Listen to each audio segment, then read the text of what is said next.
Alrighty folks, so today we are doing the end of the year wrap up for the syrup for 2024. It's the greatly anticipated and very delayed video. Initially I was just behind with doing some other stuff, and then the first go around at doing this, some of the audio got messed up on some of the clips. So I'm re-recording parts of these. Some of these are going to be the original ones that were still good, and other parts are going to be reshot. So we're starting out here behind the mill house, and we got 25 taps back here, and actually all the different locations that we're going to go to. We got 2 walnut locations and 2 maple locations, and each one of those has 25 taps. So they're all equal number of taps. It's not equal number of trees because some of the trees will have more than 1 tap, but it's the same number of taps for each of the locations. So for these 25 black walnuts back here, these are on a vacuum system. So there's 2 lateral lines, and then those would feed to a pump. Now ideally there would be some amount of natural slope going from your furthest tree down to your pump. That way the sap's at least kind of moving in that way, and the pump is just having to kind of boost that pressure. But that's not the case here. This just kind of goes up and down because it's kind of flat-ish, and it wasn't really possible to get a slope going from one end to the other of the lateral line. So it's not an ideal setup, but it sort of kind of worked. For next year, I think what I may try doing is putting all of these trees back here on one lateral line. And I'm going to touch on this more later in the video, but the walnuts produce way less sap. So I set this up with the numbers of taps per lateral line that you would use for maples, which I think is supposed to be around like 10 to 15 taps per line. But because walnuts produce so much less, I pretty much could, I think, put any of the walnuts or all of the walnuts back here on one lateral line, and I think it might work better that way.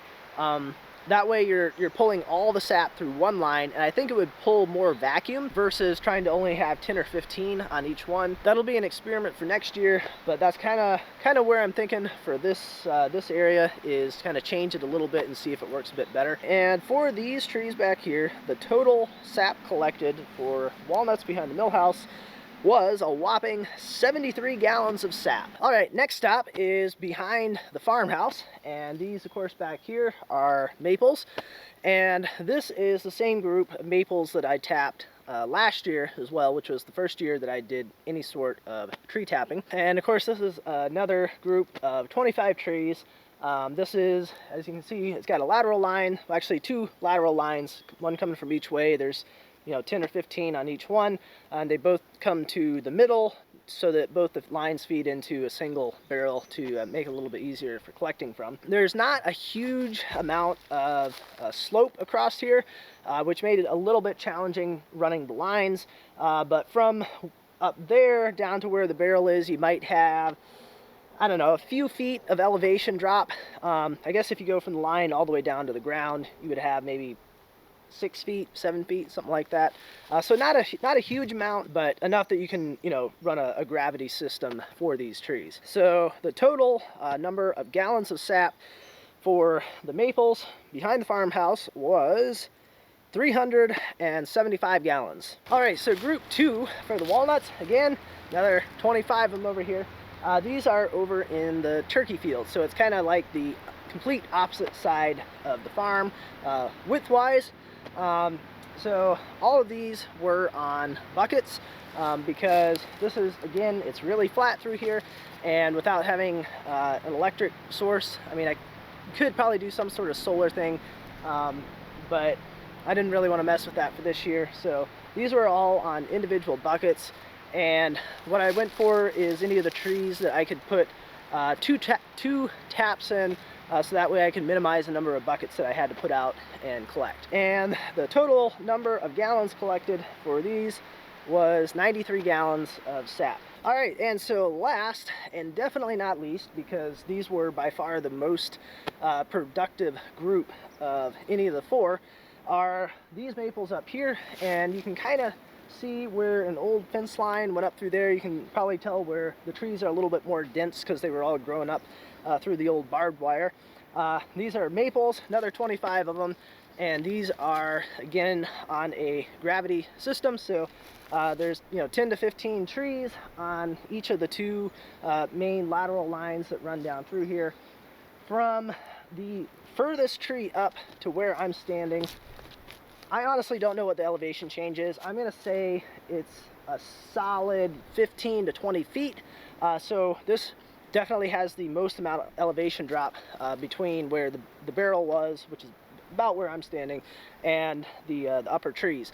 Now, of course, that's great. The more elevation you can get, the more natural vacuum you can get pulling on those lines and on your taps, so you can get more sap production. And that definitely turned out to be the case for here, because from these trees, I got, let's see, maples in the turkey field, 725 gallons of sap from these 25 trees. All right, so to recap kind of all the numbers that I just gave you, we'll start with the walnuts. So the black walnuts for the mill house had 73 gallons.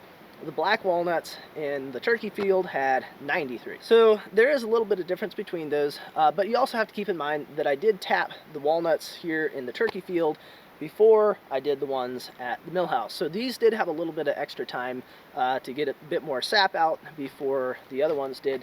So it's not a huge difference. So there doesn't really seem to be a huge amount of benefit between the buckets versus the kind of not really set up the way it's supposed to be vacuum system over there. The only real difference, I think, is kind of just the ease of collection, that switching out one barrel is a whole lot quicker and easier than going around and dumping, just a quart or so of sap out of 12 or 13 buckets that I've got over here. Now, one big thing with the walnuts that I found out is that it was actually really difficult to do them this year because of how little sap I got. Even with having 50 walnuts tapped, they don't produce nearly as much as the maple trees do. Earlier in the season, they were running about 20% as much sap as the maples. By the end of the season, that had dropped down to about 15%. So if you want to kind of do like a ratio of how many walnuts do you need to equal one maple, it'd be somewhere around like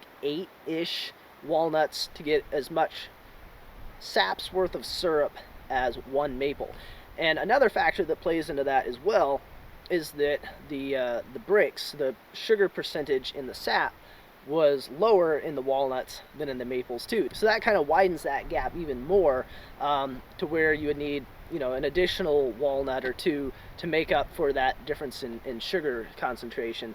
And it was, I think the walnuts, for the ones that I tested, and I didn't do all of them, the walnuts were sitting somewhere around like 1.5-ish% sugar, and the maples were more around 2. So between those two things, it's just a huge number more walnuts that you need to equal one maple. And one of the main issues that I was running into with that is that it made it really difficult to boil. Because I got that nice new 2 by 4 foot pan, you really need, it helps have at least like 30 or 40 gallons of concentrated sap, because I'm running it through the RO first, so I'm taking it down to maybe half or 2/3 the amount.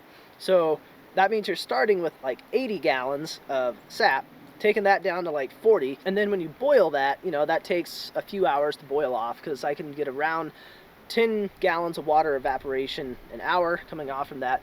So you get it fired up, you run it for a few hours, and then shut it down, and that's your boil for the day. The problem is that if you only get in 10 gallons of sap from your trees, and then you reduce that down, if you run it through the RO, now you've only got 5 gallons. So basically you're like getting your evaporator arch fired up to shut it right back down again, because there's just so little sap that you're getting in. And kind of along that same theme, because there was so little coming in, I had some sap that went bad on me, because I was kind of waiting to see if I could get a little bit more in before I fired the evaporator arch up, and I waited too long, and so I just ended up having to chuck some of the sap. I'm not sure how much that was, but there was some of the walnut sap that did not get boiled, because it started to spoil just a little bit. So I think the plan for next year probably will be to just tap every single walnut that I can find around the farm and see if I can get enough sap coming in from all of those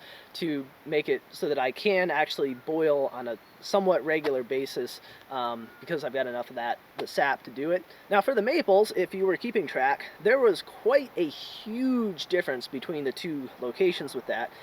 And for the farmhouse maples, it was 375 gallons. For the turkey field maples right behind me, it was 725. So 375, 725. It's almost twice as much sap that I got from these trees than from the ones behind the farmhouse. Now, I think there's a few different factors that could play into why there was such a huge difference.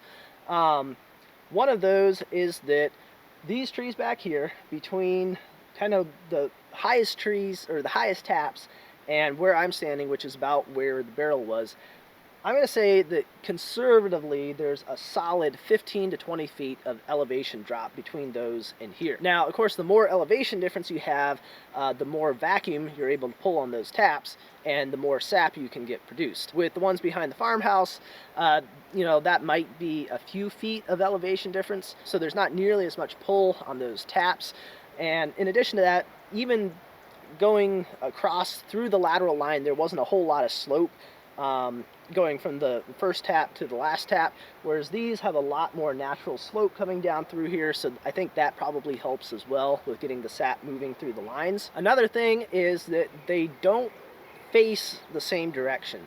So the taps behind the farmhouse, they kind of face a northeasterly-ish direction, so they get some sun in the morning, and then once the sun kind of gets up late morning, afternoon, they aren't getting any sun on them anymore. So if you get a really good freeze at night, even if it gets above freezing during the day, those may not really thaw back out. Whereas with these guys don't get that first morning sun, but once you get into kind of the early mid-afternoon, they're getting a good bit of sun on them, so they're getting that kind of the warmer heat of the day, warmer sun of the day shining on them, and these will absolutely start flowing in the afternoon.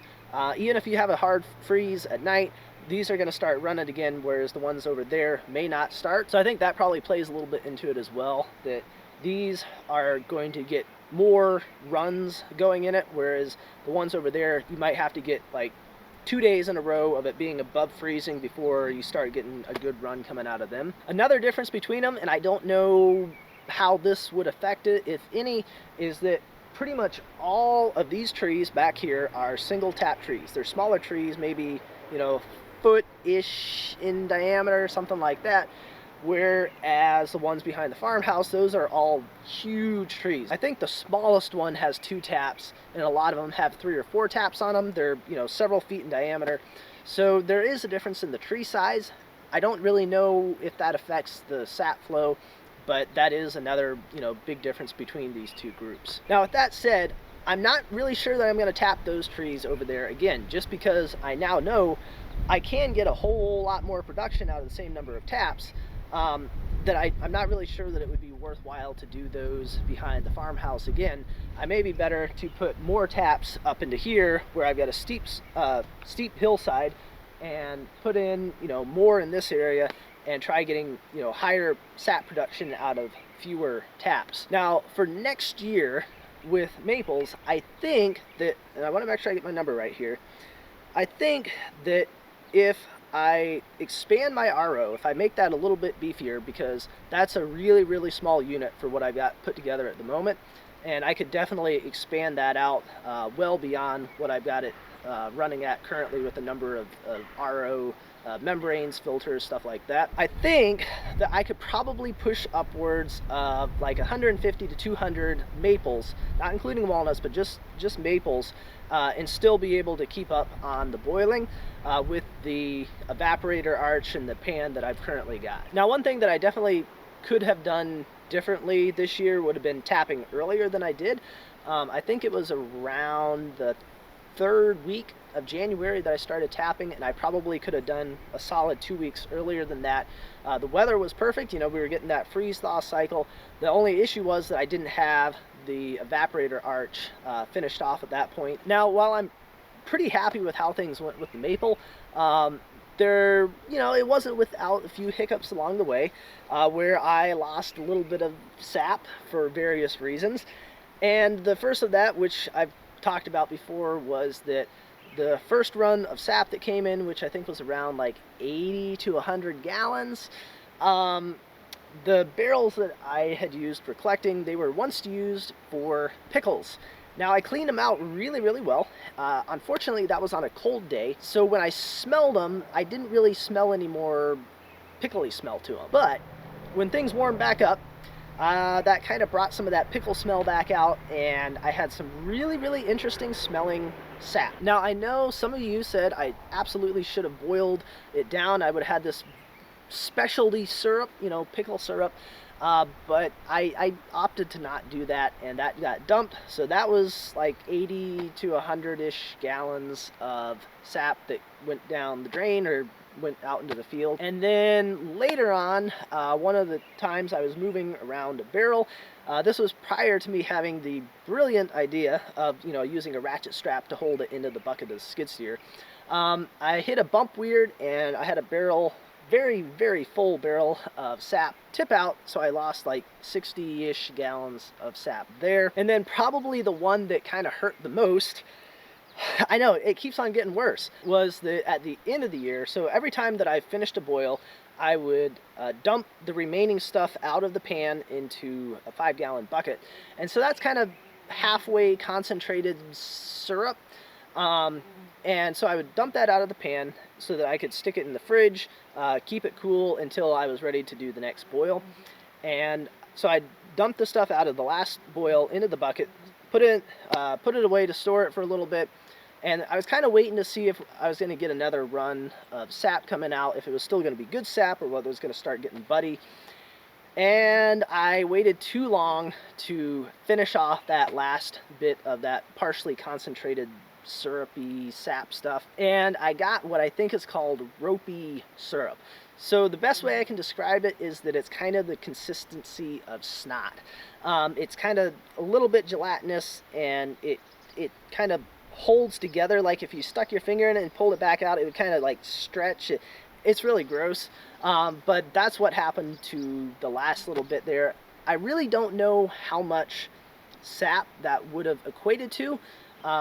I probably don't want to know, because it's sap plus all the time that I spent boiling that down to that amount, and so there was some unknown amount that was lost from that last boil as well. So what I think you really want to know is how much syrup did I actually end up making after everything that went wrong and the little bit of sap that came from the walnuts and all that sort of stuff. So the walnuts, I got around 1.5 gallons of finished syrup, and for the maples it was right about 10 gallons that I got from there. So that's a whole lot better than like I think it was maybe 1.5 gallons of maple syrup that I made last year. Quite an increase from that, but not as much as it could have been if everything had gone really, really well this year. I didn't expect it to, because I was changing too many things, adding too many new things in, so I knew something was going to go wrong. So I'm not really disappointed with how much I got. I'm actually pretty happy with that. I think it went relatively well. A lot of lessons learned, and I think a lot of room to improve and expand for next year. So I think that is all that I wanted to include for this video. I think I've rambled on long enough, giving you a whole bunch of numbers and statistics on what happened for this year for doing syrup. So that's going to be it for today's video. As always, I appreciate you guys watching, and I will see you next time.